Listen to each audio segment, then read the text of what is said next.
Stress and anxiety and what to do about it.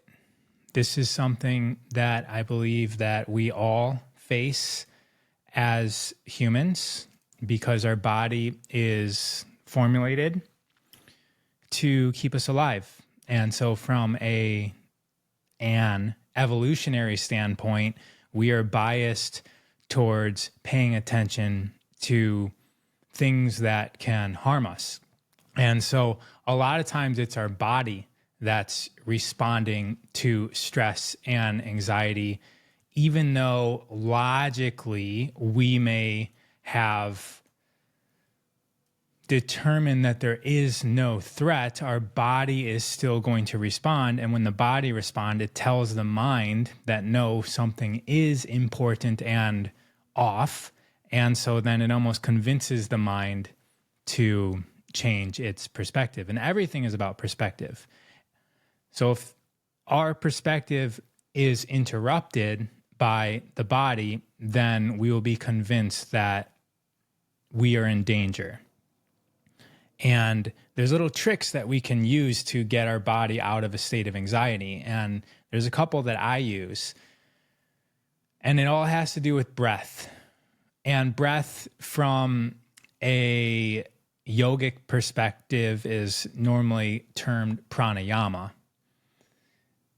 Linda's saying, yes, I'm feeling anxiety in my body, even though I'm not in any danger. So that's what I'm looking to address, because when you feel that, that's great. But a lot of times we're not even feeling it. And we're just in the mode of everything's in danger. And our nervous system has a sympathetic system and a parasympathetic system. And those are essentially like a switch. And switching to sympathetic means that you're in fight or flight system. And switching to parasympathetic means that your body is in a rest digest. That's a simple, mechanistic, reductionist way of thinking about these systems.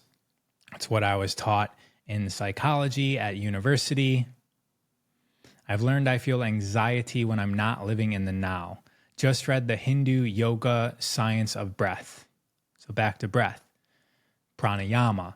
Prana, otherwise known as life force, and yama or ayama, which means expansion.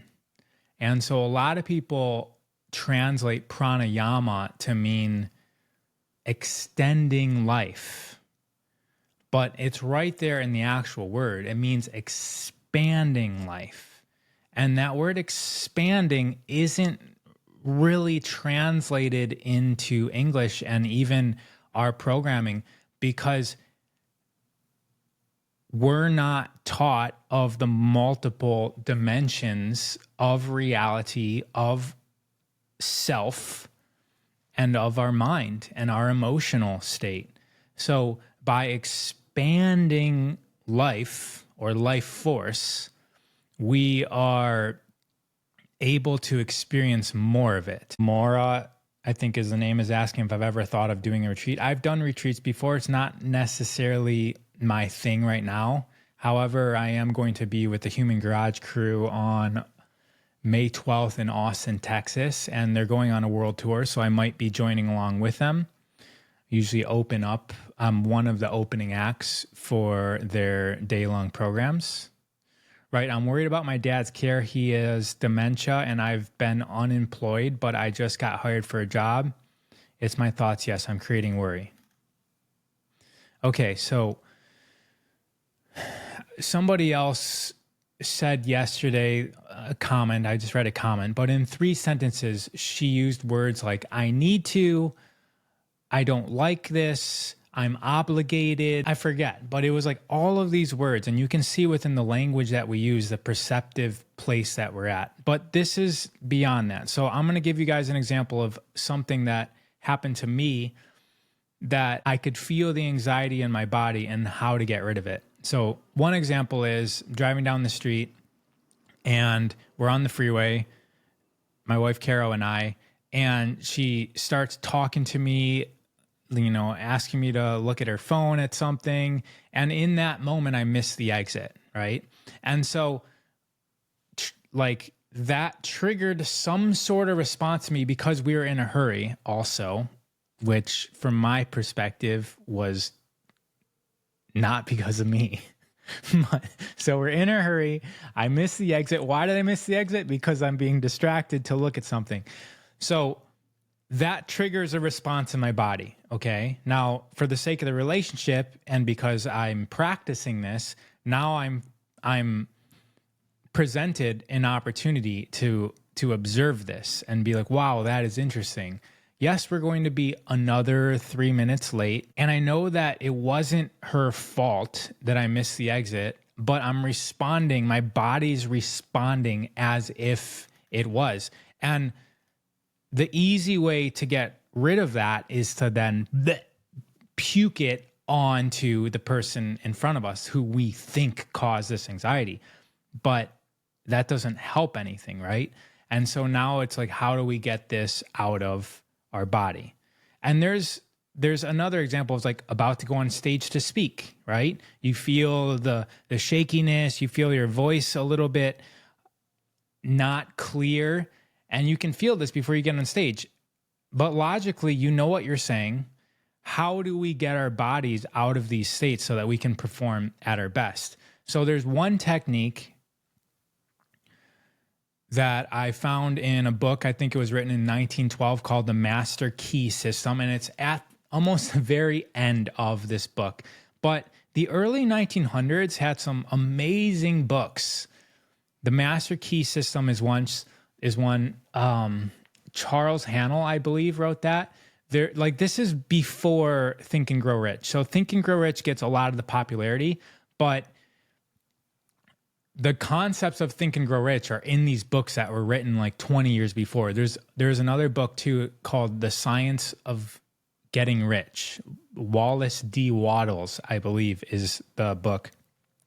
But you'll see a lot of correlations between Think and Grow Rich and these other authors, because Think and Grow Rich, from what I remember, Napoleon Hill combined a bunch of other people's knowledge into that book. I believe this is the legend. I don't want to get it wrong, but I think it was Carnegie or Rockefeller. I think it was.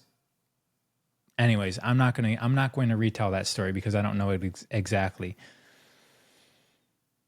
So in that book, what is suggested, and I don't remember where he got it from, but essentially you take a deep breath in and you fill up this space in your heart. And when you do that deep breath, then you 2 seconds. And then you take another deep breath in and you fill in more air. So you're adding more oxygen, you're opening up the heart even more. And then you hold that for another 2 to 4 seconds. And you breathe in again. More breath in, filling up the heart. And then one more time. And then you hold it, and then you do stomach pumps. So you're like in the stomach. And then you release that breath out.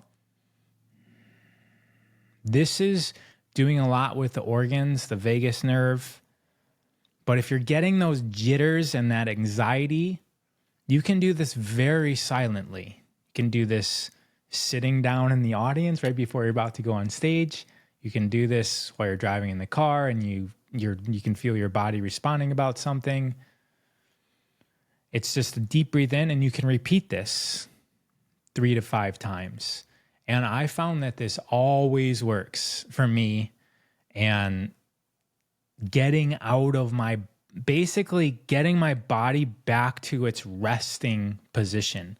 It's opening up the heart. So one more time, it's breathing in as much as you can, opening up the heart, opening up the ribs, opening up the chest, breathing in even more air. So you're expanding the lungs, even more air, and packing even more air. Oh, I forgot one more thing. And then you pump. This, keep on pumping. This is actually opening up even more space. And after the pumps, then you breathe in as much as you can. You fill it in a little bit more.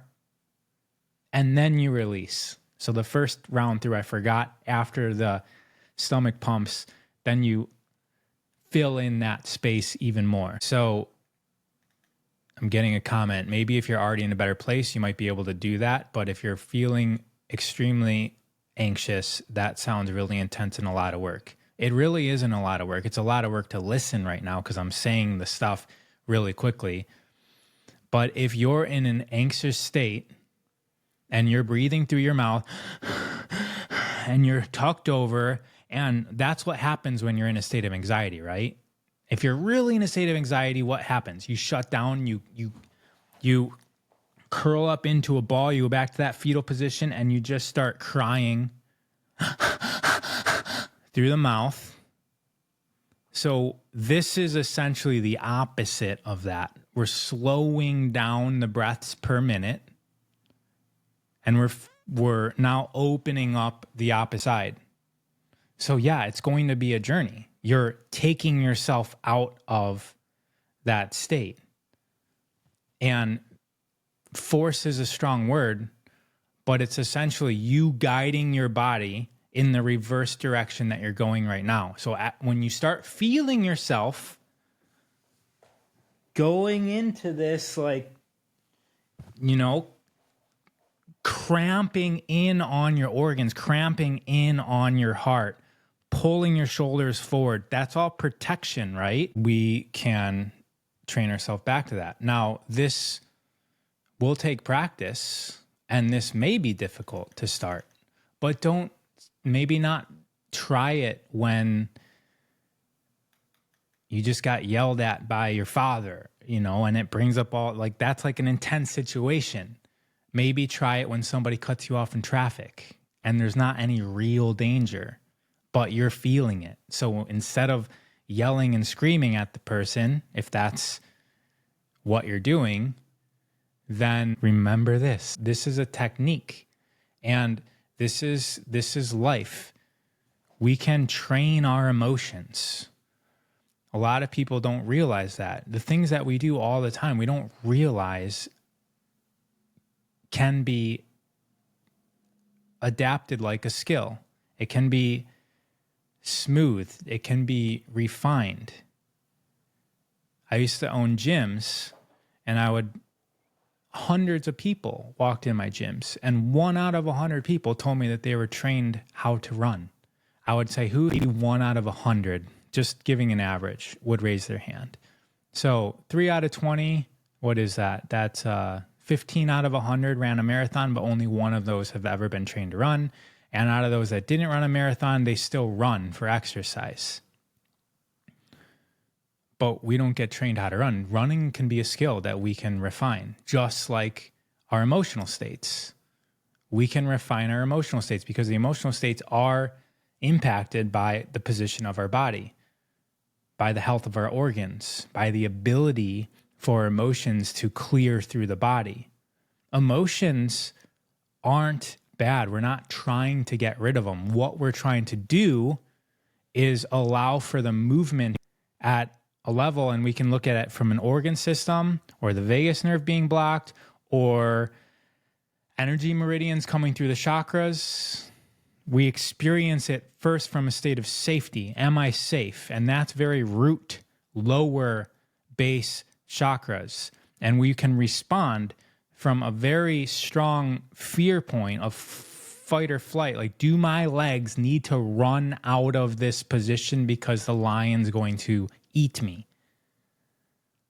And we can start digesting it up the chakras into sacral, heart, throat, talk it out. If it's less dangerous, is there a communication that can be had into the higher centers? Can we reframe our perception about it?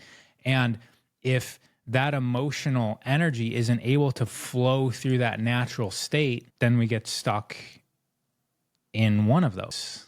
Maybe we're stuck below the throat. That equals pain in the heart, where the energy would that stuck stagnant energy would flow out of the heart into our throat, probably through this gate.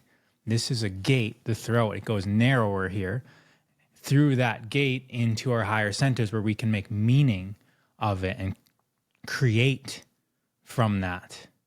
Not basically anything that happens to us, none of it is, quote, bad. It just can get stuck in our body, and that can lead to an experience that will feel bad. Someone just said, isn't the lion the self just as the lamb? Exactly. That's what I mean. People can have their agenda. They are to eat, even if it's you. And to be stuck in that thing that just was to cause you action so that you can survive, run away, that's an activity that naturally we would clear immediately. But we're not doing things like that now. We're not running away. We're not jostling up the body. We're not opening up the lungs. What does that run do? It pumps your full system and allows the energy to move through you. So once you escape, it's not still stuck there. You have expressed it physically. And so that's where things like Kriya, which I've got over 100 of them. If you go to my website and look up teachings, you can go and see all of my recordings of Kriyas. Most of them are 15 to 20 minutes long, very, very quick. And you go through movements and breath and sound to allow your channels to be cleared, because we're not doing that regularly. What we're doing regularly is we're receiving an email that is bad news. So the lion's coming, metaphorically, in the form of an email, bad news, and we have no way of escaping it. And we're not actually physically moving. We're just sitting in our chair, slumping lower, getting weaker, shoulders rounding forward, back rounding, position in the chair getting worse, and breathing shallower, but more often. So less oxygen is getting into our cells,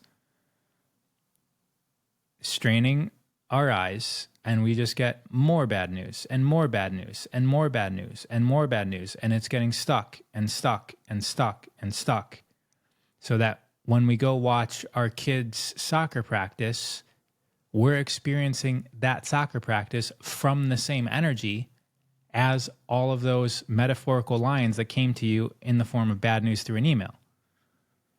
It's so silly that now we're upset watching something that should be giving us joy. This is depression, essentially. We are depressed. We're crushed in.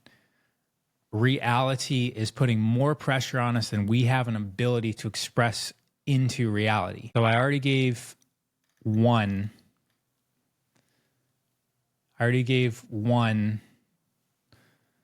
Someone said, I want to see this whole live. So these lives I've started making into podcast. And that podcast is called the Self-Expansion Podcast. So you can find that on any podcasting platform. I also am interviewing amazing people that are also contributing to our abilities to expand the concept of self. Pranayama. So there is a pranayama called Kapalabhati. Kapala means skull, and bhati means luminous. Around there, right? These are rough translations. Shining.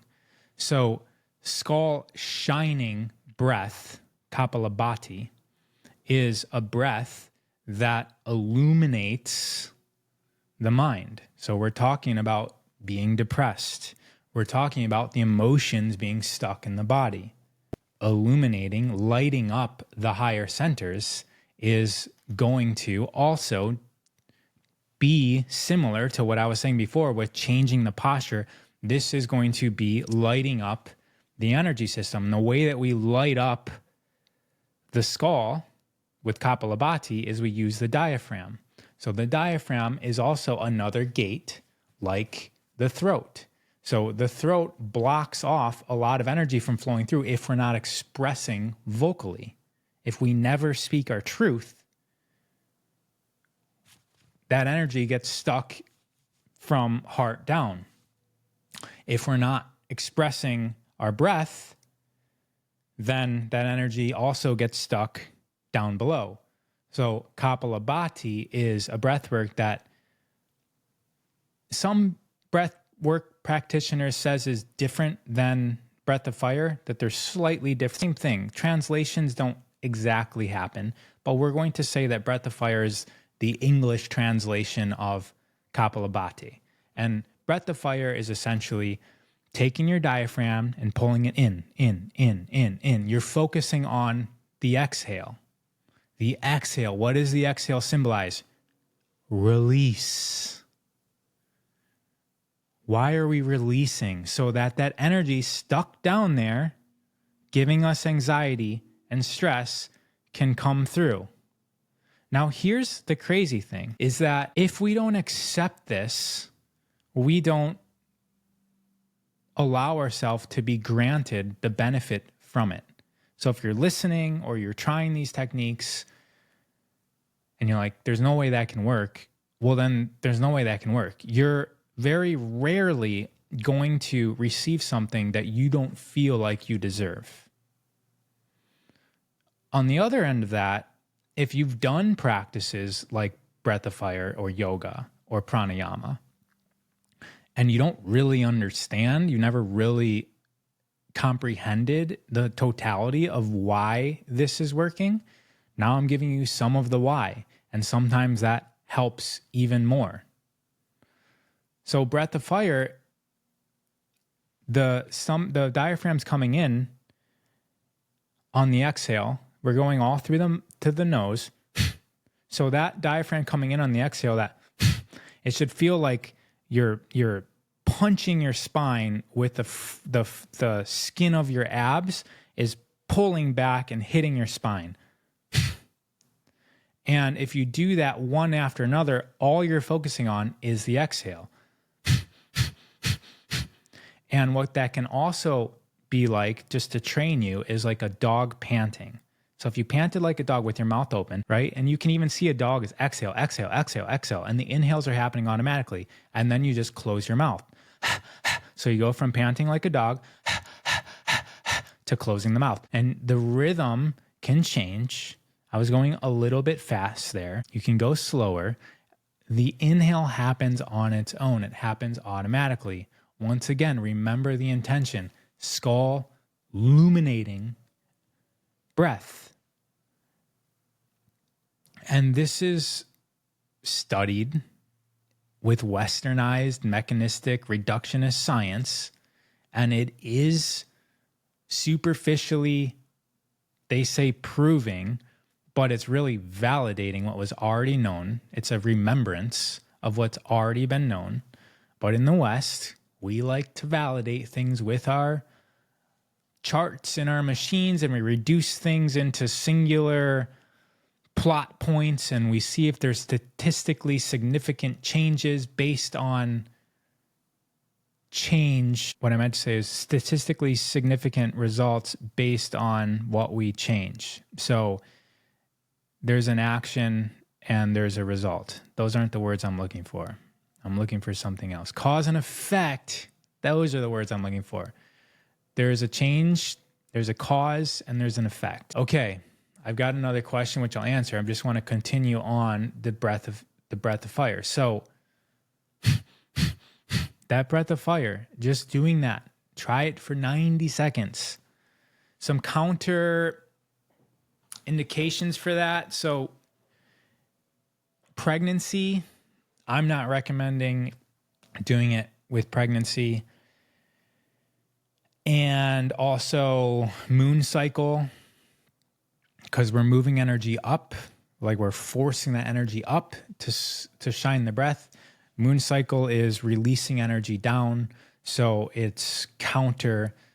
So I would stay off it if you're cycling. Hopefully you're doing Kapalabhati right now as I'm speaking, because you'll start to feel your spine, the channel of your spine, start to clear. Now, we can enhance that in kriyas by doing movements of the body, right? We can exhale while lifting your arms up, or twisting, or even chanting. And somebody asked, what do we do if we do breath of fire, but we have a hard time speaking the truth? Chanting. You can chant while doing breath of fire, Ra, ma, ra, ma, ra, ma, ra. So instead of just I'm speaking out. This is a Ra Ma chant. I'm not saying Ra because that's the name that I go by, which is really just short for my birth name, which is Ronald, and my name that I went by during the first chapter, the first major phase of my life, which was Ronnie. And then I got assigned a spiritual name, which was Ravi. And so Ra is essentially the shortening of those names because Ra just feels the best out of that. And it's a part of all those names. And then Ra of Earth is becoming because I'm identifying as an earthling. And Ra is also light. And so it all does work. I'm light manifested as an earthling. But we can start chanting. And that Rama meditation I was just doing is from a Kriya that is Kriya for anger. So you're exhaling forcefully as you're pushing your hands out, and then you bring in the Ma. Ma is feminine. So you're exerting out masculine, Ma, feminine. So we've got two techniques here, right? The breathing, and that has to do with posture, and then breath of fire. And breath of fire can just be done breath of fire. It can be done for, I said, 90 seconds to start with, go up to 3 minutes after that, go to 11 minutes. You can even go up to 30 minutes. And you're going to start feeling sensations in the body. And it's those internal sensations that allow us to process what may be stuck, right? So as the air is moving that energy through, you're going to come up to walls. You know, your physical body might potentially be hitting a wall, and you get to see how you respond to that. You also get to observe how you respond to the uncomfortableness of breathing this way. This isn't hyperventilating. Remember, we're focusing on the exhale. We're actually getting air out of the body, which is going to be building up the carbon dioxide in the blood, which is then going to increase the amount of oxygen that the body receives in. Hyperventilating does the opposite. Hyperventilating focuses on the inhale. You guys can hear that? It's inhale forcefully, relax on the exhale. That happens automatically. And that has the opposite effect. It increases the amount of oxygen in the blood, which then reduces the amount of oxygen that goes into the cells. And that's the Bohr effect. I'm 99% sure that that's what that's called, if my memory is serving me. The Bohr effect is essentially the more carbon dioxide in your blood, the more acidic your blood is. And the more acidic your blood is, the more oxygen your blood releases into the cells. So the blood has to come up to a certain acid level for the oxygen to be released into your cells. The more oxygen you're taking in with hyperventilating, the more alkaline your blood gets, which means that your blood's going to hold on to the oxygen, and less oxygen is now going into your cells. So hyperventilating, we feel, is necessary. Back to anxiety. I need to get more air in. I'm feeling constricted. I'm crying. That's crying, right? Even laughing hysterically does that, but that's crying. That's anxiety. That's debilitating depression. That's you choking yourself off of what we call oxygen, what the East calls prana. So what do? We do the opposite. We focus on the exhale. We force the exhale. We activate the exhale and let the inhale happen automatically. Exhale, exhale, exhale. We're pulling that diaphragm to force that exhale. Releasing, we're letting go of control. We're getting more into the flow. We're allowing the release of this energy to start flowing up through our system so that we can process it. And that light comes up into the mind, the brain, the skull, the higher chakras, the higher centers, our thinking, our higher centers, our spiritual centers, and it allows for that energy to dissipate back into the ether. And we can even cycle it back around into our root so that we're not just moving the energy up and out, but we're going up, out, and around. And that's where the aura starts to take form, because it's likely broken if we're blocked internally. It's weakened. It's been penetrated and depressed and broken by other fields of energy. This has been a really fun talk. Let's end it on a high note. Take care, everybody.